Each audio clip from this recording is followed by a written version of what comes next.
তোমরা সবাই কেমন আছো? আশা করছি তোমরা খুব ভালো আছো আর আমিও খুব ভালো আছি। তোমাদের জন্য একটা নতুন ভিডিও নিয়ে চলে এসেছি। তোমরা তো জানোই যে সামনে রাখি পূর্ণিমার একটা মহা উৎসব, যেটা ভাই আর বোনের জন্য একটা খুব স্পেশাল একটা দিন আর দুজনের সম্পর্ককে অটুট করে তোলে। আর সেই দিনটাকে স্পেশাল আর মেমোরেবল বানানোর জন্য আমি চলে এসেছি একটা রাখি বন্ধন স্পেশাল ডেকোরেশন থালি নিয়ে, যেটাই থাকছে অনেক কিছু।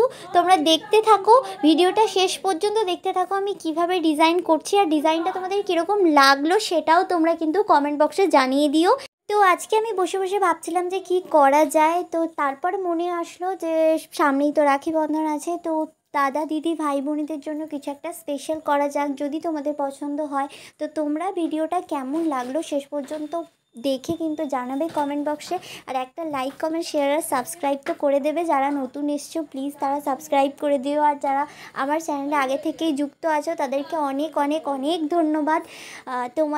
তোমাদের একটা সাপোর্টেই আমি আরও ইন্সপায়ার হচ্ছি, আরও ভালো ভালো ভিডিও করতে পারবো। তো প্লিজ তোমরা আমার সাথে থেকো। আরও একবার thank you so much. Design করতে করতে আমার সাদা ফেব্রিকটা অনেকটাই পড়ে গেল, সেটা দেখে আমার অনেক মনে কষ্ট লাগলো। সেই কষ্টটা সামলে উঠে আমি একটা প্রদীপ ডিজাইন করতে লাগলাম। সেই প্রদীপটাও এই থালির সাথেই থাকবে, আর লাস্টে ফাইনাল লুকটা আমি তোমাদেরকে দেখাবো। আর কি কি থাকছে থালির সাথে সেটাও আমি দেখাবো। যারা আমার ভিডিওটা শেষ পর্যন্ত দেখলে তাদেরকে অ্যাগেইন থ্যাংক ইউ। আরও একবার মনে করিয়ে দিই তোমাদেরকে লাইক কমেন্ট শেয়ার আর সাবস্ক্রাইব করতে প্লিজ কেউ ভুলে যেও না। আর টাটা, বাই বাই, দেখা হচ্ছে পরের ভিডিওতে।